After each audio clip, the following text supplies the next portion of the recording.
Chilli chicken. উপকরণ: chilli চিকেনের জন্যে মাংস ছোট ছোট করে পিস করে রেখেছি।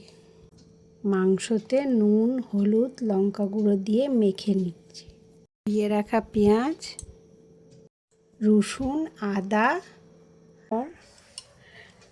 গোলমরিচ, ভিনেগার দিয়ে ম্যারিনেট করে রাখছি।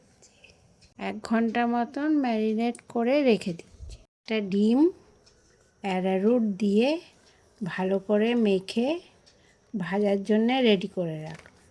কড়াইতে তেল বসিয়ে পকোড়াগুলো ভেজে নেব। লাল লাল করে ভেজে নেব।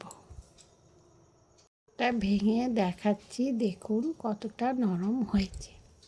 ভাজা তেলে পেঁয়াজ, ক্যাপসিকাম, টমেটো, কাঁচা লঙ্কা দিয়ে কষে নেব। 1 চামচ হলুদ গুঁড়ো, স্বাদ মতো নুন, লঙ্কা গুঁড়ো দিয়ে ভালো করে কষে নিচ্ছি।